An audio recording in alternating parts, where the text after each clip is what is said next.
Hello guys, and welcome back to the Leaks Deep Dive series, where so far we've covered a magnificent 100 pages of leaked content from a certain Artbook that Nintendo doesn't want us to see until May the 12th. But here we are, breaking all of those little rules, and now it's time for part 3, pages 101 to 150. If you are new to this series and you have missed a lot regarding potential theories for the next game that will be released now in less than a month, if you're not, let's get cracking and take a look further into the artwork. Of course, this video is entirely made up of what could be seen as spoiler content, so if you don't want any more information than Nintendo are ready to release, then please go and watch another one of my videos. But if you're up for seeing things a tad early, then this video is all for you.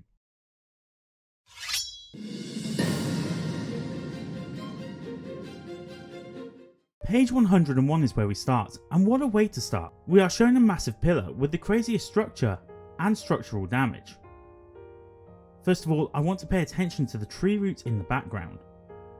This is the same style of tree root as we found underground in the second official trailer, and a lot of the artwork so far.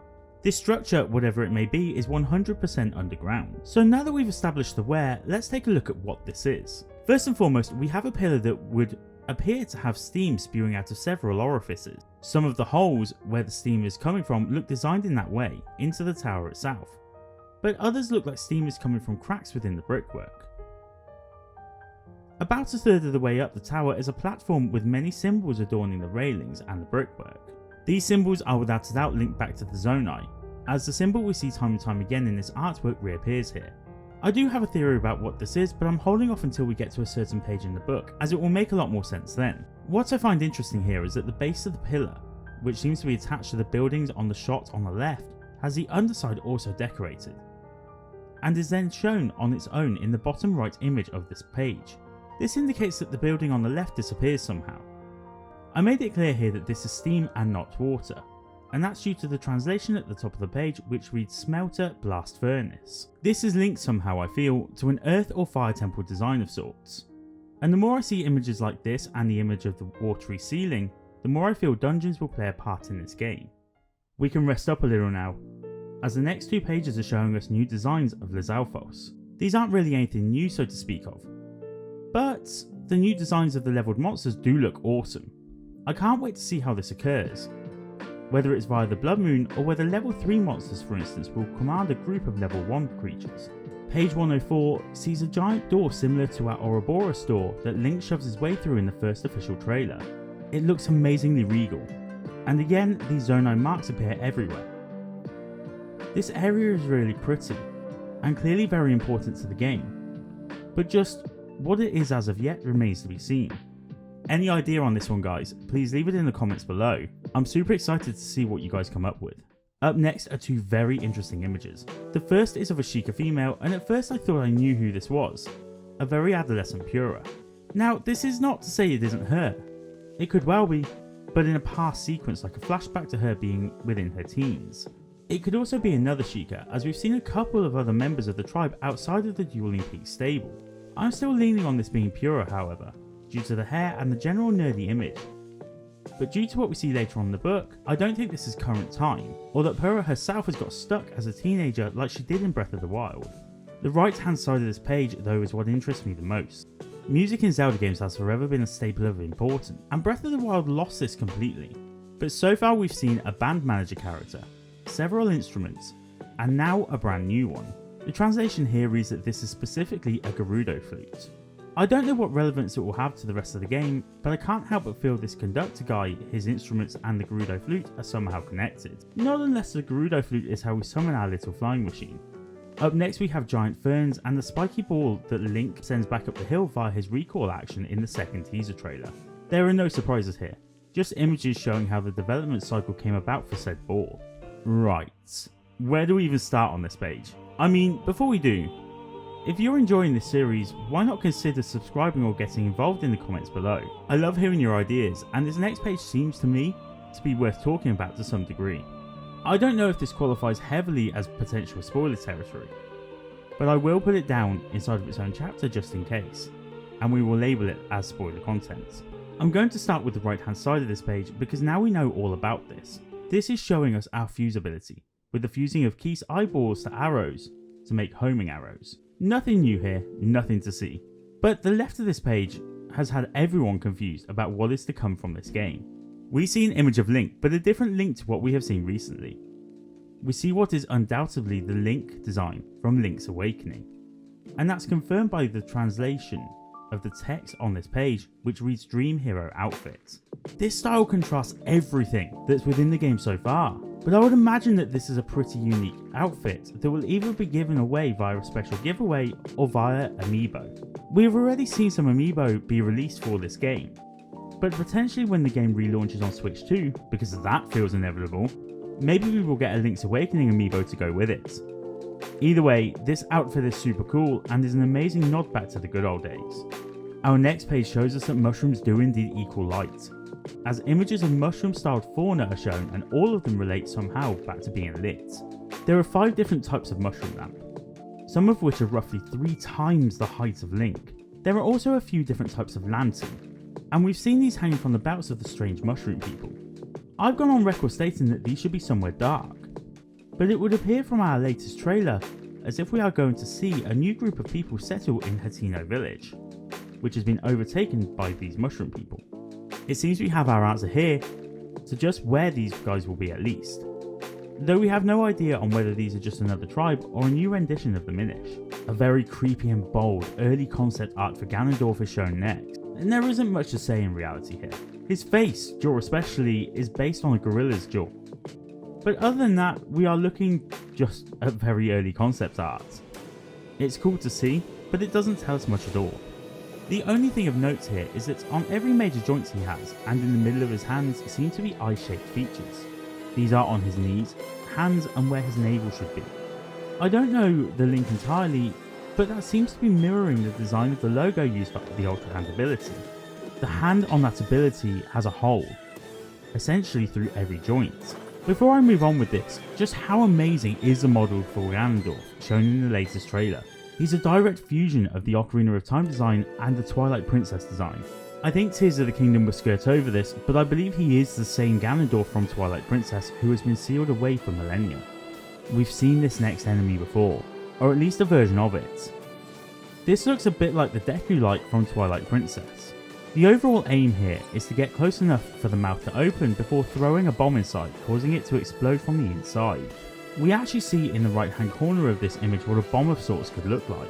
It is a spiked ball, green in colour with then yellow and red panels upon it. They look a bit more like plant than they have before.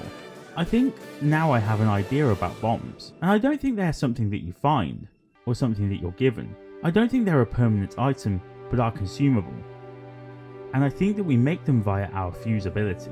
We see 10 different forms of this creature. Whoa. Lots of variations. Instantly I see ice, fire, shock, normal, rock, poison, malice, earth, and what looks like a stronger variation of the fire and ice versions. Earlier on we saw an image of a young Sheikah girl, one that I thought was Pura.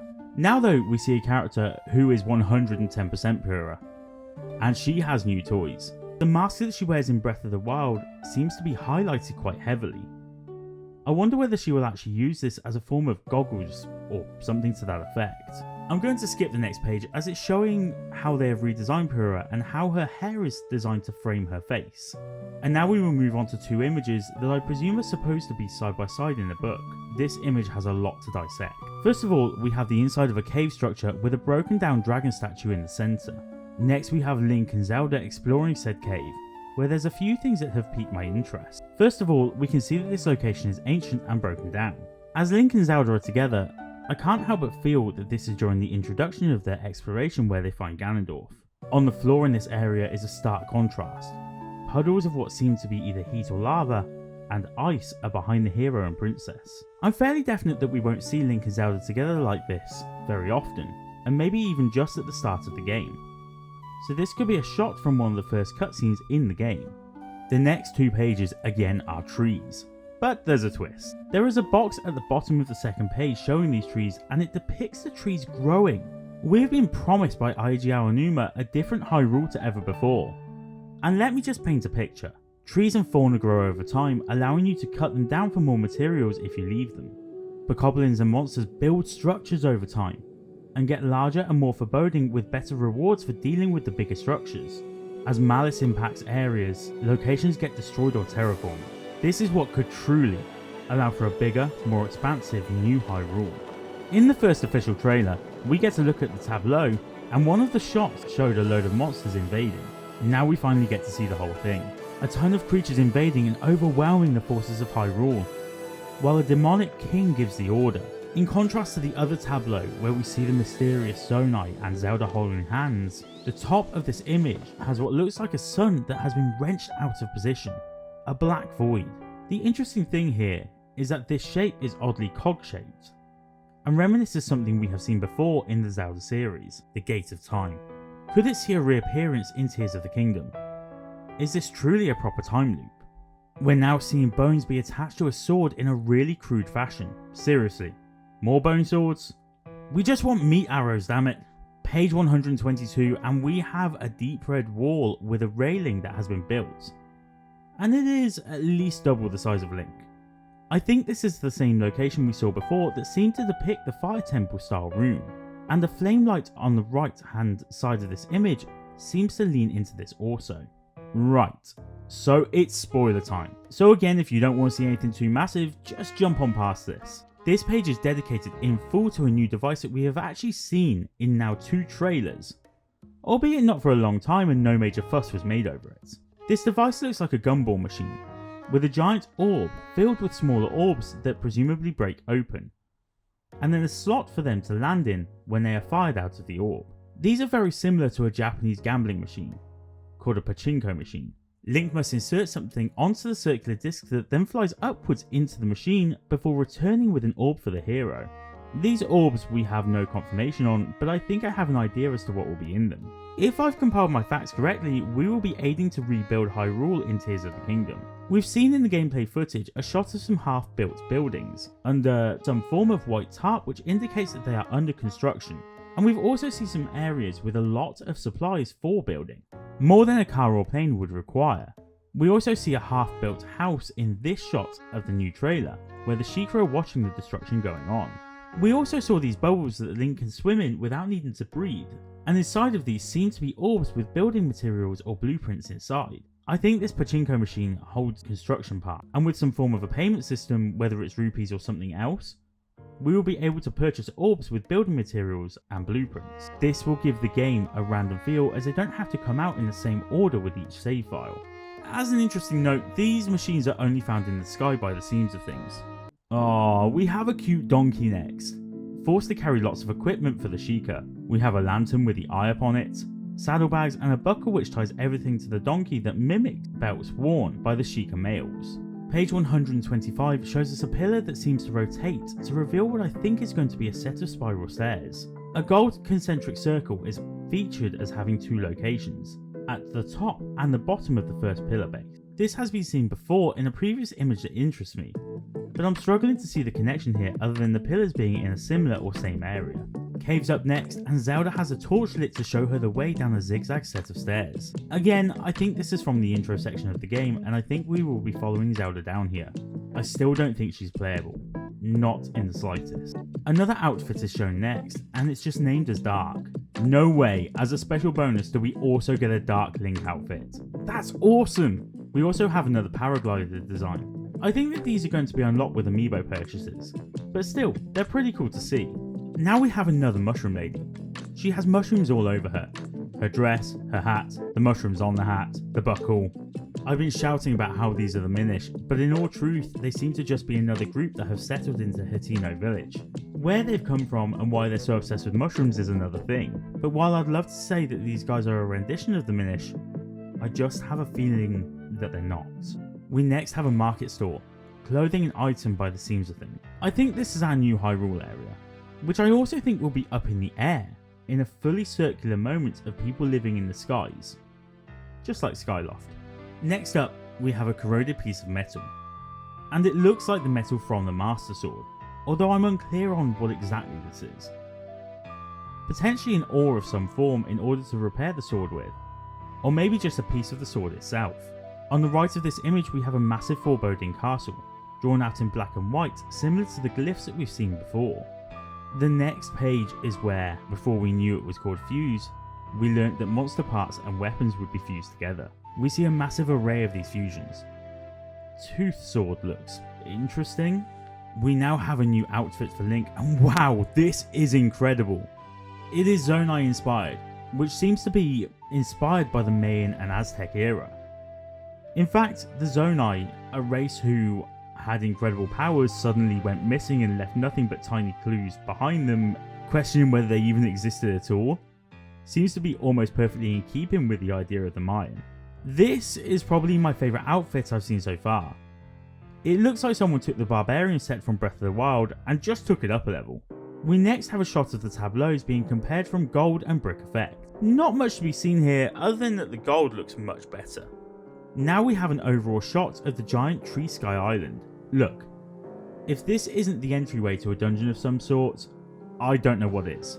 Look at it. It's giant, it sprawls a massive distance, there's a clear entryway. For me, this is our forest temple. A temple based this time around dead plants and trees.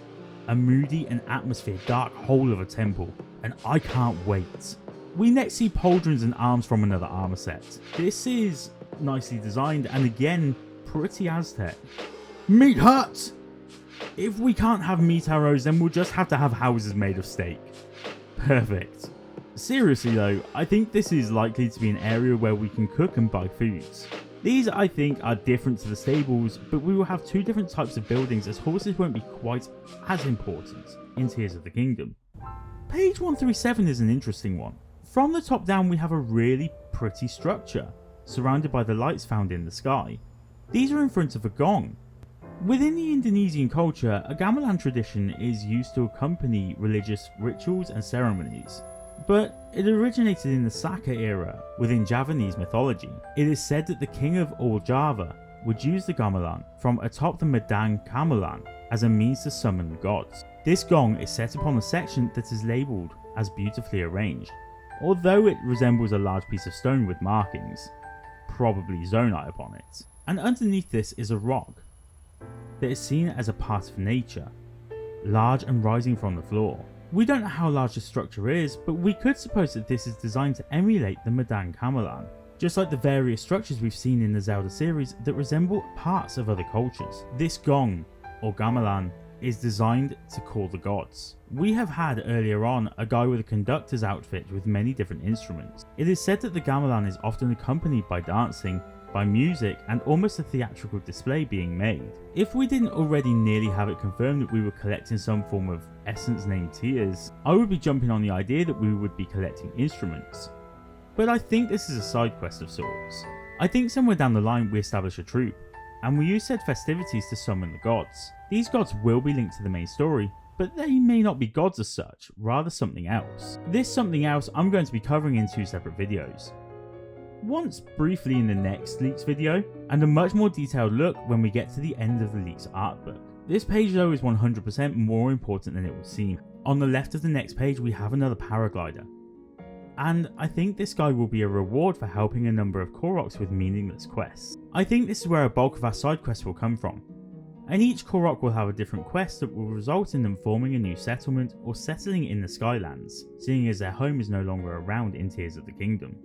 On the right we have new chests, and if the other ones look like monsters, these look positively like heavenly creatures, or if not, they look like owls. I think that's what these are supposed to resemble, as owls in Tears of the Kingdom I feel will be a huge symbol within the game, as they have been for years. These look really decadent and cool. I imagine that they are up in the sky while our monster style chests seem to be on the surface and probably underground. When I first wrote this I was so sure that this next shot was inside of the Temple of Time, brought back to us via time travel. Time travel or perhaps a flashback are still the top of my agenda for this location, but I completely overlooked what this building is until Link is seen standing inside of it in the latest trailer for the game. This location is the inside of the throne room, and Link is shown inside of this in the trailer, while the room itself seems to glow with a light very similar to that of the Forgotten Memories in Breath of the Wild. There is a lot going on in this image, so I'll just try to highlight the main parts. There is a series of drapes at the top of the room above a stained glass window that is held together with a clasp that looks like the Sheikah Eye. This is incredible symbology, as it shows the Sheikah watching over the royal family as they have done for millennia. The depiction in the middle of this window is interesting. A three-eyed creature with almost antennae protruding from its head like a robot, with a green ring around the outside of it symbolising the Zonai energy and everlasting loop. This room to me puts together three major groups of creature or person from the Zelda world: the Sheikah, the Zonai and the Hylians. Next we've got an armor set, a soldier set that we've already seen, and various amounts of Keith's eyes. My translator said that all of these eyes came from Keith, but we all know that these are Keith's eyes, and we're seeing fire, ice and electric eyes. Of course, with these variations come new variations of fused arrows. We can 100% confirm here fire, ice and lightning homing arrows, and they are going to be awesome to use. Tracks next, and I think these will play a part in whatever this is from the latest trailer. To me, this place screams dungeon, and so far, if I'm not wrong, we've had hints that we could actually be revisiting dungeons from games of Zelda's past. In the desert here, we have shots of an area that appear like they could be based geographically roughly on the Arbiter's grounds. I've already stated that we could well be seeing a version of the Water Temple, and this ship here, please tell me it's a rendition of the Sand Ship. But why would the treatment just be for the 3D games? The last time we saw fiery embers and a train track system was the Minish Cap and the Fire Sanctuary. If this is the case, this would be so cool to see how time has changed all of these previous locations. What other dungeons would you guys like to see reimagined for Breath of the Wild? Leave it in the comments below, and you never know, you could get a shout out in the future. This bridge, is it just me that thinks this feels familiar? A circular area with a bridge protruding from it that's been broken on the other side and detached from its original home. If these pictures are indeed depicting it turning, then this is scarily similar to the Isle of Songs in Skyward Sword. We've already seen that Skyloft may well be in the game, so this actually may not be a massive surprise to see. A tower now stands on the next page, built from the same bricks as the island in the image before it. So this should be up in the skies, but it isn't. Around it is nothing but darkened brick and decor from a yesteryear. I feel like this has potentially fallen from the sky, and this perhaps clears up a little bit of what we are doing underground. What if these areas here that are filled with malice have opened up due to the Sky Islands raising from the sky? The same as what happens here with Hyrule Castle, and our spiral stones that fall from the sky actually activate something that's been sat underground for millennia. The ground opens up and the Sky Island shoots from the ground into the sky, leaving behind a hole to explore, and an island resurfaces in the sky. I'm well aware though that that is a long shot for sure. There is a link here though to the spiral stones though, as we see a bright green glow from the top of the tower. I've reached a point now where I'm so sure that we will be terraforming all three regions, the sky, underground and the surface, so expect me to talk a lot more about this as time goes on. We're still underground with the next page, and we have a lava chute coming from a wall that is adorned with the tribal markings from before. We have what looks like 6 Zonai charges on a bench, and a series of red and black rocks that look similar to, but not the same as, the rocks that block certain areas that I have said previously should be bombable. Could it be that these items are all fusible and this is actually how we get bombs? They're in the game somewhere, and I'm so sure that they will be a result of fusion. We continue on with the same imagery in the next page, and it looks like we'll have to put something on the altars or pedestals in order to stop the flow of lava, possibly in order to reach the next area. The whole aesthetic of this place is so dark and moody, with purple luminous grass growing to light the way. This again must be the underground, and I think this is where we are slowly going to be working our way towards a fire temple or sanctuary of sorts. Talking of sanctuary, isn't this a pretty looking place? There's an altar, an archway adorned with an ancient Zonai script, gemstones adorning the walls, and on top of the altar, a freaking tear. So it's confirmed, we're collecting tears, and this is going to come in massively into one of my future theories. I'm not going to dwell too much on the tyre on a single axis, which indicates that we're also going to be building motorcycles. Given the Ultra Hand ability and that Breath of the Wild literally had the Master Cycle Zero as a prize for finishing the downloadable content, the idea of motorbikes coming back is no surprise. Now we've got a massive towering skyline with a massive gate at the front of it. This looks awesome, and I really hope that it opens up to be a huge sprawling dungeon. On the right of this is a lotus flower with 7 ghostly petals that are again all tear shaped. Our tears go into Herobon collection, or perhaps this is a device that Link keeps upon him to keep the tears safe. The Goron paraglider is up next, and I love that each race is getting one of these. And then on the right is a monster that will be found within the Goron lands. perhaps even Death Mountain. This is a giant frog with one eye, and a giant series of rocks on its back. I think it hides using these rocks and then scuttles towards you, similar to crabgrass. I am loving the amount of new enemies in this game. One of my major issues with Breath of the Wild was the lack of original creatures to fight, and this definitely seems to be answering that major issue so far. The next image, and our last one of today's video, is of a great library. We have the skylights dotted around here, so we know that this is up in the air for sure. The floor is almost perfectly circular here at the front.